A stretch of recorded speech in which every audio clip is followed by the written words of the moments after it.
Hi guys, I wear the black shirt, long sleeve, okay, but I'm no morning, okay, I'm no morning. Today we we watch the YouTube channel Evil Deer. This guy, I like, I like him because when I tired when I navigate on YouTube, I like I like to watch many videos to him. Okay, let's go. The name video: How would I really study Spanish if I could start over? So he is native Australian, so he speak English, accent Australian, and he learn Spanish. I don't know. Let's go to this video. I like it. What's up, grinders? Welcome back to the channel, and today we're going to be doing a react to this video right here from Anna Lakovoska. I think I got that right. Anyway, it's called How I Would Study Spanish If I Could Start Over Again, Resources and Tips. And I'm sure this is going to give me plenty of opportunities to talk about how I would start over on my Spanish journey if I was not on said challenge. That is the ALG Dreaming Spanish Challenge. But yeah, anyway, I want to see what she's Yeah, he study he study with approach. So only approach. He no learning with Anki flashcards, no search in journal, no listen podcast. Only approach and YouTube videos, okay, with Dream Spanish. got to say. Oh god, I hope she doesn't like introduce grammar points, because that would just screw up my experiment. Studying Spanish for about 8 years now, and I've been ALG Dreaming Spanish Challenge. But yeah, anyway, I want to see what she's got to say. Oh god, I hope she doesn't like introduce grammar points.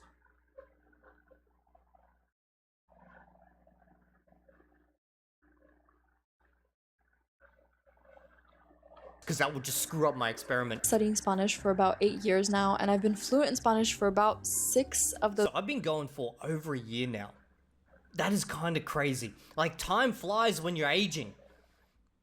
I was gonna say, you know, the whole when you're having fun, but aging ain't fun, you feel it. Those years, and if I had to start learning Spanish again from scratch, I would do it completely differently. So this video is for past me. Also, Yeah, I would do it completely differently from what I did as well. before we get into it, I know that I pronounce Spanish weirdly. I know it's supposed to be Spanish, but I grew up in Ireland. That is just how we pronounce. Ireland? Isn't it Ireland? Am I pronouncing it wrong? Ireland? Ireland? Oh, I gotta check. Ireland. Yeah, no, I'm right, okay. I can't trust myself so many times, okay? I just gotta check. Wait. Maybe that's how the Irish say it, though. How do they say it in Ireland? Mail from Ireland himself. Okay, let's listen. Ireland. Ireland. Oh, so it is the local way of saying it. Ireland. Ireland. Ireland. Ireland. Ireland. Ireland. Ireland. Ireland. Ireland. Ireland, boys. Okay, cool. Now I can sound like I'm legit from Ireland. Buying so many grammar books. This is a very personal point for me because when I first started studying Spanish, I think I literally bought 5 or 6 grammar books because I was like, this is the only way to learn a language. To be fair, that was the first language I was ever learning at that point, so I understand where the excitement was coming from. But if you are still kind of We've all been there. We've all got tons of textbooks laying around the house. a beginner in Spanish and you need to learn some grammar, all the grammar points you need are on studyspanish.com, which is free. I'm not in any way Oh, guys. Guys, it's tempting me. It's right there. It says studyspanish.com/grammar. It's so close. All I have to go is click on that link and find out. I can't. For those who are really confused about why I'm stressing about grammar, okay, as part of my Spanish challenge, I am learning Spanish literally just by watching content in the language, and I am so... Yeah, he is watching content in the language. Language target is Spanish. Okay, so only watch content in the language, because many people speak this approach is true, is false. Okay. desperate to go check a grammar book. Affiliated with them or anything, but they have And he not use grammar book. He not using nothing beyond. Okay, I don't know this word in English. like over 100 different units of grammar points that you can Oh no, I can't look at that. I can't read look. about. Then you can do quizzes, you can do little exams, like everything you need is online for free. And that specific resource, like if you don't know where to go, if you don't know where to start, studyspanish.com, all the grammar you need for a beginner. Obviously, if you're going to go into like super advanced grammar, you might have to find another resource, but that is more than enough to get you started with talking. And I really wish I had gone to that website rather than buying all these books that I just didn't end up using anyway. This always happens. It's like, you know, I got all these like random Chinese books and stuff, and then you find out there's a whole Chinese like Wikipedia like devoted to Chinese grammar, and it's like, well, I'm glad I supported that author. But funnily enough, that Chinese Wikipedia I'm talking about actually rips from a bunch of the books that I use anyway. Well, I don't actually use them. The second thing that I would tell myself, which I only learned recently, is I would make sentence mining flashcards over basic vocabulary flashcards. So there are so many different ways of studying. 100%. Always learn things in context. It's way better. Even for a language like Chinese, which does not deal with conjugations, just learning things in context gives you an anchor point in your mind for the new information you're learning. Because when you're learning anything, okay, the best way to learn something is not by itself standalone floating in the void. So if you already know all these basic words and you want to learn a new word, well, connect it with the words you already know, and it makes it so much easier to connect in your brain. But if you're just learning basically just a random list of words, there's no connection between what you already know. Vocabulary, and everyone has their own preferences, but for me personally, Anki was always the way to go. I love their SRS algorithm, so I always make my flashcards on there. But the problem is, before, anytime I would make flashcards, I would get a list of like 50 words, and I would just make like back-to-back flashcards, like English to Spanish, Spanish to English. And that way, I was not learning the words in any context, and I was just memorizing these words, but then not actually being able to use them in a sentence. Yeah, don't do this. The only time I would say that this is kind of acceptable is if it is very, very obvious what the goddamn word is without any context. We're talking words like cat, you know, gato in Spanish, or kato in Esperanto, or mao in Chinese. I love it in Chinese. It's so cute. It's like mao. Like almost ever. Sentence mining is basically getting a sentence and just finding one word that you don't know and making a flashcard where only that word is missing. So yeah, so what she's using here, for those who don't know, that's called a cloze. Basically, it's CLOZE. That is one of the best ways, because you basically read the whole sentence and then you fill it out. But the one thing I would say is make sure you build multiple sentences using this specific word, because what can happen is you actually just start memorizing cards.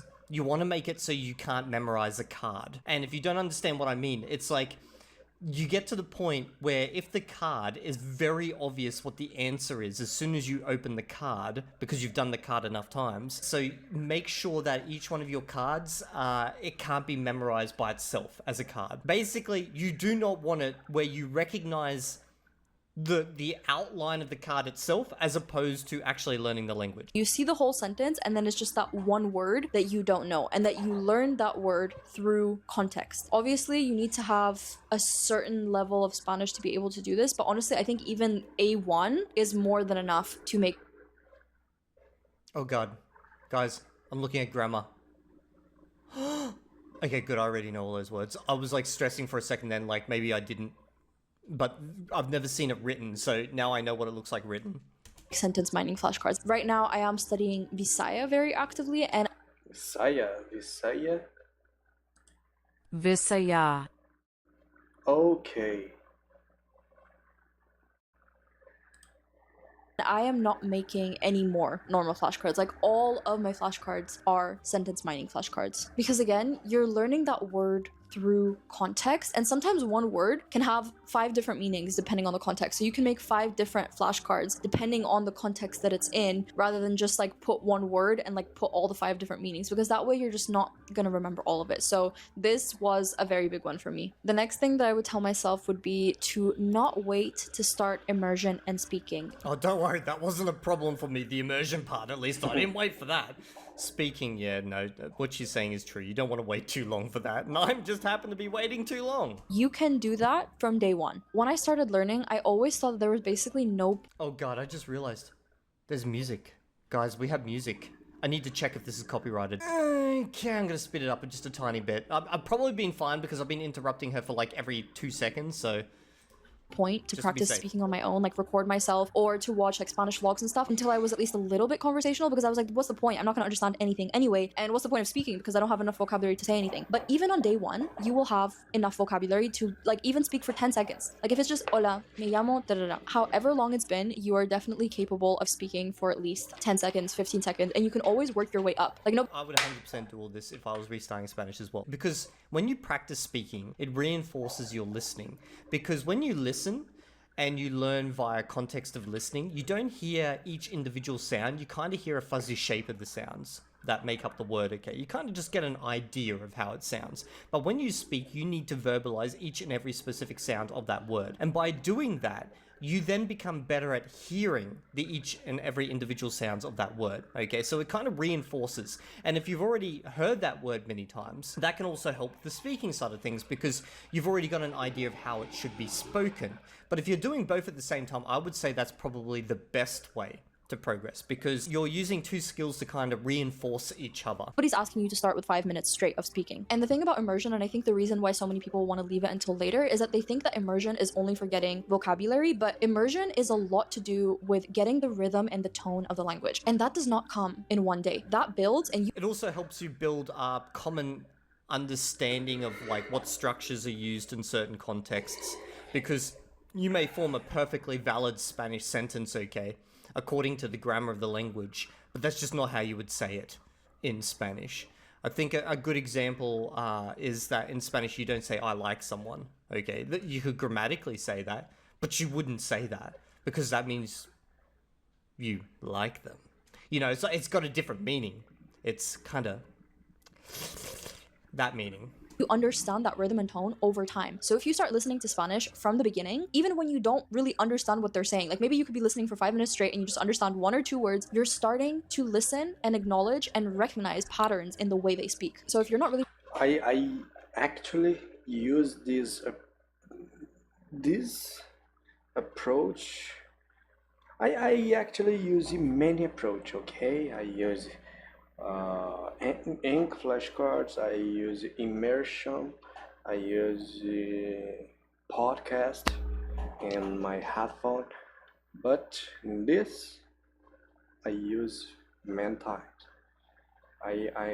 I'm consume TV series. Actually, I watch Brooklyn Nine-Nine, and Friends. Okay, full English,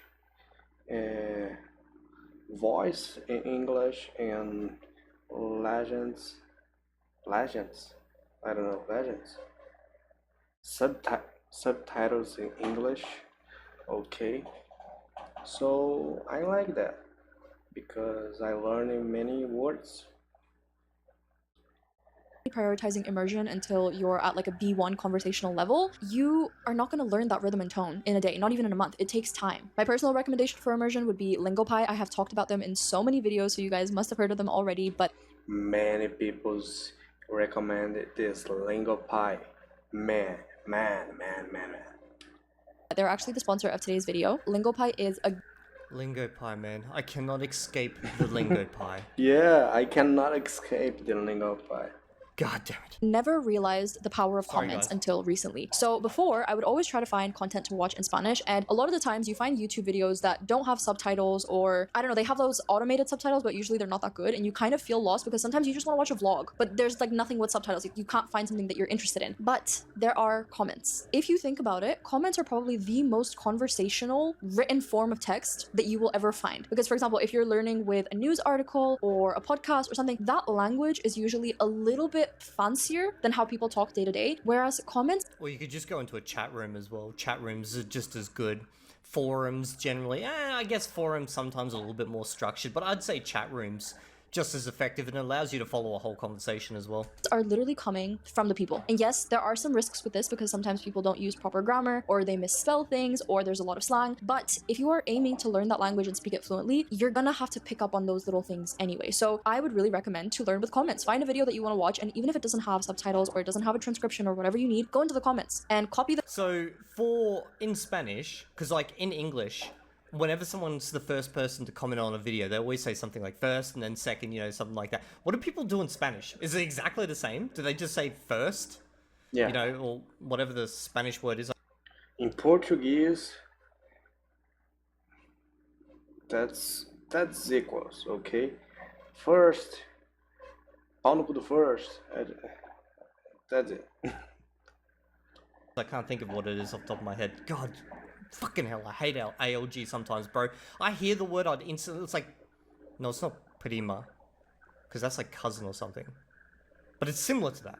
comments and paste them into ChatGPT if you want, and you can ask, is this all correct? Is there any like incorrect spellings? Is the grammar all correct? And then after that, you can use that comment to make your little sentence mining flashcard. The next thing that I would tell myself is please, please, please focus more on learning slang. This would only apply to you if you're learning a certain dialect or a certain... Yeah, don't worry, I'm getting plenty of slang through the ALG method. You just gotta watch a lot of gaming channels, you'll hear it all the time. But also, if I was to restart the language, I don't think I'd start with slang. Like, I might learn some slang just to spice things up, but I think this is more like an intermediate level thing when you're trying to actually get a lot of content in that you'd start to care about this stuff. I think at the beginning I'd probably I'd kind of learn the formal language, but I'd sentence mine from, actual videos. So it wouldn't be so much the formal language, but I wouldn't go out of my way to pick up slang. Let's just say that. accent. For me personally, I moved to Spain after studying Spanish for a long time, and honestly, I feel like I did not understand 20% of what was being spoken. I guess it depends on each country, but in Spain, there are so many variations of saying the same thing, and so many of those variations you are not going to find in a textbook. I thought I knew Spanish, and then I moved to Spain, and I was very much humbled. So what I would recommend for my past self is look up slang videos on YouTube, watch slang videos on TikTok, like pick up anything. Or if you watch a lot of content in the language, realistically, you're going to pick up the slang. And most slang is based off of actual words that are used, like they're just modified, or they might be individual,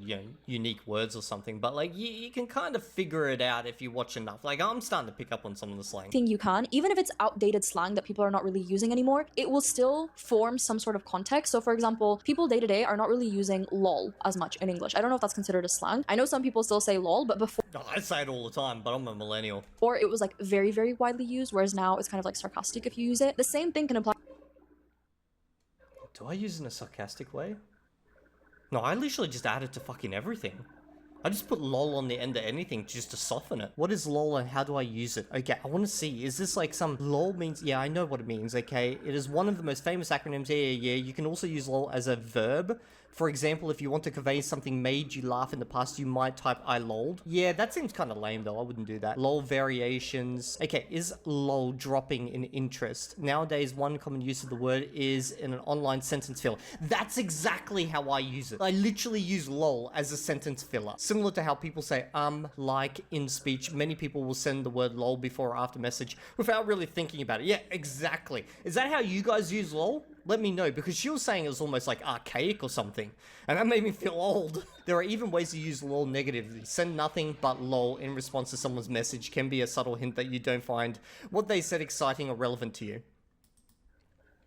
Do I do that? Probably. I probably do that. Isn't it crazy how, like, acronyms are basically become standalone words with their own specific meanings, and even like divergent from the original meaning itself. In Spanish, there can be some slang that is outdated, but people still might kind of bring it up in conversation, or maybe there's new slang that builds on top of the old slang. Any slang you learn, honestly, is going to be useful for you, even if it's not really used anymore. The point is not necessarily to use it, the point is to understand it. You can use it once you feel comfortable, but first of all, we just want to understand all of it. So watch as many videos as possible. Personally, I would say go to TikTok if you want to find slang. I feel like there's a lot more updated videos. I think YouTube would be a little bit more outdated slang, but I could be wrong.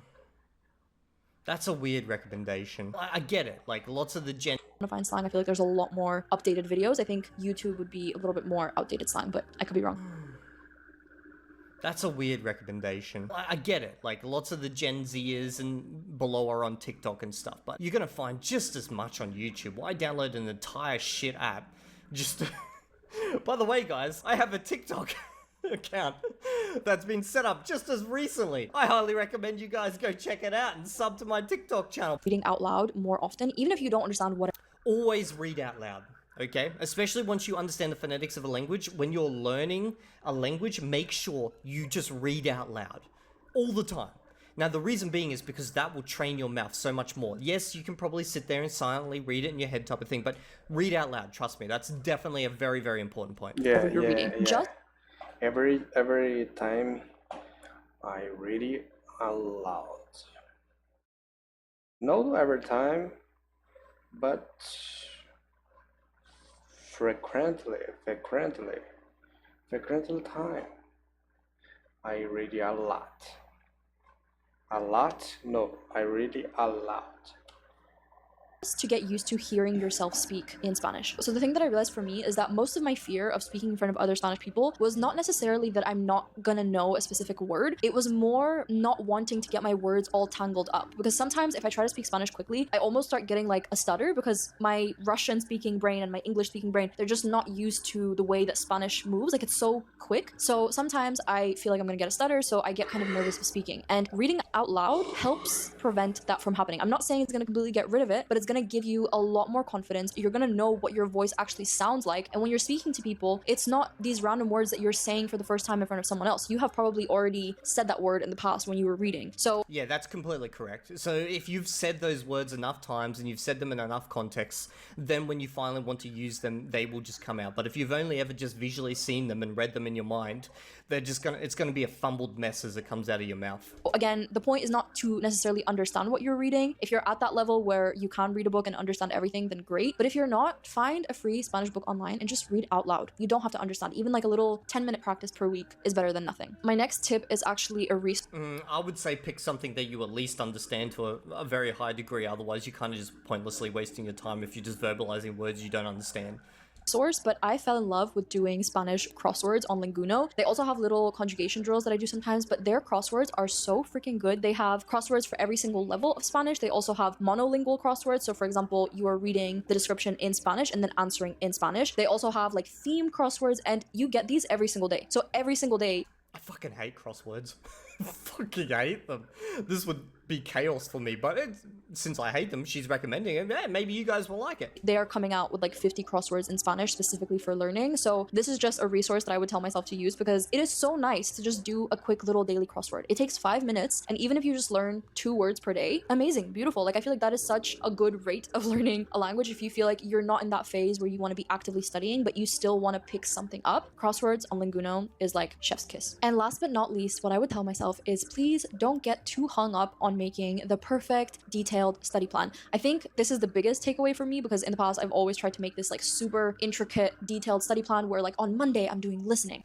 Yeah, so this is an interesting one, okay? So I never had the desire to make a study plan, but when I first started learning Esperanto and I didn't know much about languages, like everyone, I went to YouTube and I like learned from other people, okay? And everyone was talking about their highly complex study plans with dedicated time for this and that and, you know, making certain progression and tracking this and that. It did not work for me, okay? And I was like, well, I guess I'm just weird. I just like learning shit as it comes at me, you know, picking my own topics and stuff. So don't feel required to do this, obviously. But if you enjoy doing it, do it. On Tuesday, I'm doing grammar, and like super organized in that way. But honestly, if you try to get through the grammar lessons that I mentioned in the beginning, you're watching some Spanish videos on LingoPie, you're following some Spanish YouTubers, you are learning vocabulary that is applicable to you in your life specifically, not just like fork, knife, spoon, but specifically things that can help you talk about your own life, you are going to be fluent in time. Yeah. Like, just give it time. You don't need some crazy complex study plan. I'm currently Obviously, you're gonna need to know those words like fork, knife, etc. Like, you'd be surprised how quickly you're at a restaurant. You're like, can you give me another? Fuck, how do I say fork? Another pointy trident of death because I've been playing games in Spanish. studying another language called Bisaya Cebuano, and I feel like I am progressing much more than I have with any other language, and that is the first time where I'm just not making myself a study plan. I'm just going along my little grammar lessons, I'm watching a couple of videos if I can, and I'm not making a huge deal out of it, and I'm just showing up rather than trying to make this perfect plan but then never actually doing it because it's so complicated, you know? But yeah, those are all the things that I would tell my younger self, and I hope they helped you. Let me know if you have any other little tips or resources for studying Spanish. We can use this as like a big Spanish resource video, so please let me know if you like this video, and I will see you guys in my next one. Okay, so what would I do before I get slapped in the face? Because it looks like she's about to fucking bitch slap my ass. Okay, so obviously I started a year ago, and if I wasn't doing a challenge, well, I wouldn't be learning Spanish. But assuming for some reason I decided to learn Spanish, like, you know, because I wanted to, the first thing I would tell myself a year ago to younger evil deer is, first up, enjoy your hair. This is the last year you're ever having hair. So, the second thing I would say, okay, so you're gonna learn Spanish, my man. Obviously, do a lot of input, but no, you're gonna start sentence mining, probably from basic books. In fact, you might start with audiobooks that you can just follow along with, because I feel like with Spanish, that's a language I could probably pick up quite quickly if I just had, you know, very basic audiobooks and I was listening to them while reading along and looking up the words I didn't know. And then, after I've done that probably for like, I don't know, a week or two just looking up words, I'd probably start to figure out the grammar patterns myself naturally, but at the same time, I'd start looking up grammar and just probably start building out similar cards to what she's got there, closed cards, but they would be focused on the grammar of the language at first, and then I'd expand out from there. But what accent would I have chosen? Well, I probably wouldn't have known anything about accents back then, so I probably would have done what every goddamn person does and would have chosen, I don't know, Mexican or freaking Spanish, mainland Spanish, you know? Which would have made me boring. Anyway, that's pretty much all I wanted to look into. If you guys have enjoyed this video, let me know what you would do if you were to start Spanish. Okay. Yeah, that's it. Bye. This video is longer video. Okay, bye. Bye.